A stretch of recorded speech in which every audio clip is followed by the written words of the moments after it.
The Matt Gaetz smear is a very complex situation because it would seem that some of the allegations might be true. It would appear that this has been looked into by a Biden Department of Justice, and the decision was not to charge for any of the stuff that is now being released in the ethics report. I had on Mel, I don't know what her last name is. I'm not sure if I'm supposed to know it. Village Crazy Lady. And I was actually, it's very funny. I went back to our episode. It was 3.5 years ago. Just remind people that's her acronym. You're not referring to her as a. Oh, no, sorry. That is her. It's her Twitter handle, Village Crazy Lady, without the A. And then I went back to our episode 3.5 years ago, talking about the extortion scheme against Matt Gaetz. And without belaboring the point, I'm not going to defend. I say, unfortunately, Matt might have made it very easy for some of these smears to come back up, because I don't know how you pay for, sex, even, or you do things that look like you're paying for sex, and you engage in activity of drug consumption and sexual promiscuity. As as a member of Congress, you're asking for trouble, whether or not it's illegal. This ethics committee report. On the wrong side of the deep state, you are. Otherwise, those are common benefits of being affiliated and associated with. Correct. And Barnes said if you're on the bad end of the deep state, because what is extracurricular entertainment can quickly become blackmail material if you fall on the outs, which is why keep your schmeckel in your pants and don't mess around. You'll be a lot happier for it. Gaetz, he's engaged in stuff. He's a young man engaged in stuff with other young women. And the what we believe is the deep state frame job is that, and we went into this with Mel, Village Crazy Lady on Twitter, where there was a man who, another Florida alleged criminal man, although I guess he is an actual criminal, I forget his name now, who provided a fake, legit state driver's license to a woman. And then the question is whether or not he did it because they were all using the services of this woman, or she was then offering them as an adult on a website where adult women offer their services. And the question was whether or not this was basically a honeypot extortion ring to get Matt to do something which would otherwise have been illegal, but for the fact that this woman, allegedly, if it's true, stole identity in order to be an adult for the purposes of what would be otherwise consensual business transactions of a very ill-advised nature. The Department of Justice never charged Matt Gaetz with anything. How is this ethics committee conducting a further review after this? How are they releasing it now? I mean, it was going to get released regardless. Matt sued to try to have the release tamped down upon and lost. What are they even doing this ethics report investigation for? Maybe it's a stupid question. If they can't charge him or they didn't charge him, they can have ethics sanctions. What is the purpose of it? What is going on here? Because I still think it smells like extortion, although Matt should not have done, allowed this to happen by engaging in that behavior. Yeah, I mean, it's entirely, if anybody that is a critic or skeptic of establishment power, including especially critics of the deep state, and Matt Gaetz has been one of the most prominent and consistent critics of almost every aspect of deep state abuse of power, whether that's at the FBI, the CIA, the NSA, the Pentagon, whether that's bogus contracts through Congress, whether that's paying off people all around the world, the money laundering with Ukraine. He's a critic of the Ukraine war. He's been a critic of certain aspects of over-involvement in the Israeli and Middle Eastern conflicts.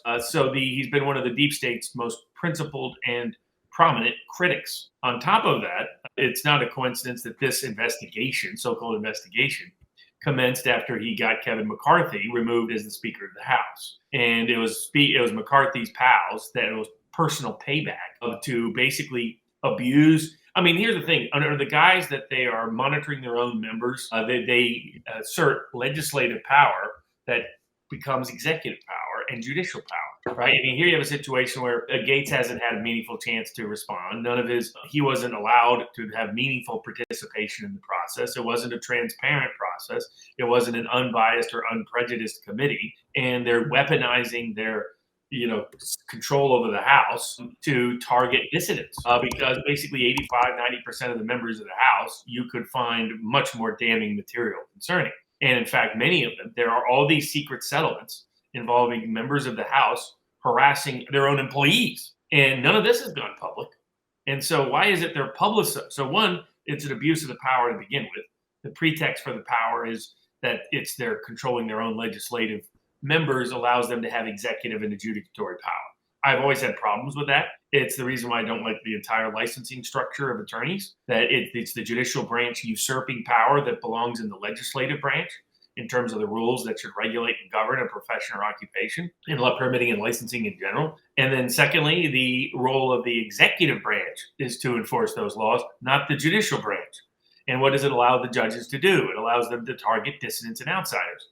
Try to find all the cases where they publish reports on members of Congress, and you're going to find 9 times out of 10 that the person that they're writing the report about has been a critic of or a dissident from the establishment in some meaningful manner. The actual scuzzbags and sleazebags that percolate and pervade the city of Washington, D.C., the district of corruption in Washington, they never have such reports written about. And yet that is precisely what happens with critics and dissidents. So I don't have any confidence or trust in the report because the bias of the participants. That's why we have a requirement of an impartial grand jury.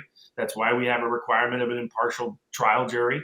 That's why we have a requirement of an impartial judge, is because we don't want people who have a motive to lie and fabricate evidence and spin things in a certain way to be in control over the adjudicatory process. I don't trust their enforcement capacities, and they're using them in a conscientious and constitutional manner. If you're someone like Gaetz, the goal is to hurt him politically. There are limits on what he can do in terms of remedy legally, but that's the true nature of this. So if the allegations ever had any merit in them, the Biden administration would have indicted him and prosecuted him, guaranteed. They leaked the facts of the underlying indictment or potential criminal investigation and potential indictment months ago, years ago. And the problem is there was no basis. There must be such overwhelming evidence in favor of Matt Gaetz for the Justice Department to not prosecute him, given they hated him. Well, yeah, or it would actually expose further criminality of other players if indeed it was not just a honeypot, but an actual criminal setup of extortion by way of providing falsified documents in order to entrap someone like Matt Gaetz. And you could have both. But they know, like in the case of an indictment, once the indictment's published, how often does the other information ever come out? But Matt Gaetz is someone who's financially independent, so he doesn't need to cash in on his congressional cachet, like so many of them do. He's one of the few non-corrupt members of Congress, and thus it's no surprise he's being targeted. I wouldn't believe any of the scurrilous, scandalous, factual allegations against him. I find them all of a dubious character because, again, if there was credibility to them, a Biden Justice Department showed no limitation in prosecuting such people, even if it exposed them to potential legal or political risk on the backside. I mean, they went states on bogus grounds. You make a good point. And I brought up, just that article talking about how much millions of dollars has been paid out by way of settlements for sexual misconduct. If they're doing an ethics report investigation by members of Congress, they've hidden all of it. And here you have something that's not an employee issue. It is a purely personal, private conduct, and they're just trying to smear it. I mean, while the Speaker of the House, former Speaker of the House, Nancy Pelosi, has been exposed by real clear investigations to have borrowed huge amounts of money under the COVID protection, the COVID PPP program, and used it to illicitly launder taxpayer funds for her personal self-enrichment. I mean, most members of Congress have gotten fabulously wealthy while members of Congress, with no apparent source of that income beyond insider dealing and, frankly, bribes. That's what's going on in these cases. I mean, you can boost or sink a stock as you wish. Nancy Pelosi has the most extraordinary track record of any public stock trader. She makes Michael Burry look like small potatoes. The idea of these criminals accusing the one guy, exposing them as criminals of the bad act is just preposterous, to be honest. So I wouldn't believe any of the allegations or accusations against Gaetz. It shows another problem in our system of justice it sort of corresponds to maybe what we'll transition into. It's like the January 6th Select Committee that was formed in violation of Congress's own rules and, in my view, Constitution's own constraints. Well, but even before we do that, I'm not going to put one person on blast in particular, but I guess I will, because the attack on Matt Gaetz and what I'm noticing is it's almost incidental to Matt Gaetz now because he's withdrawn his name. It serves no other purpose other than going after Trump tangentially, and now you allow people on Twitter to say the following: Trump knew all about Matt Gaetz and still picked him. Oh my goodness, let that sink in. And you see that's the new talking point. The attack on Gaetz is only an indirect way to attack Trump for having picked him, knowing all these alleged, whatever they want to detail in that ethics report, which was already known information based upon which there was no prosecution or charges laid against Matt Gaetz. So it's based in an entire process that's secretive, furtive, with biased participants at every level. The other goal is two other goals. The other is to try to continue to preclude Gaetz from having a political future. Mm-hmm. That Gaetz is considering a bid for the Senate seat that's opened up in Florida. That DeSantis, being the idiot that he is, has decided to pass over Laura Trump and put up one of. I mean, DeSantis is politically as daft as they come. I mean, the guy is just dull. I mean, how do you not know that that's not a smart move? Trump just got elected president. Good way to get yourself into good graces back into the Trump world and the Trump broader public would be put Laura Trump in the Senate. I think she'd have made a great senator from Florida, though I wanted her to run it from North Carolina anyway, where she also has residency. But instead, he passes her over for a DeSantis loyalist. I mean, he convinced himself he was going to be Secretary of Defense. Never going to happen, Ronnie. The guy's just amazing. But so you have someone like Gaetz who is willing to challenge the system, challenge the establishment consistently. And that's the second message. So the second message is to discourage, that's the third message. 1, attack Trump. 2, attack Matt Gaetz to destroy his political future.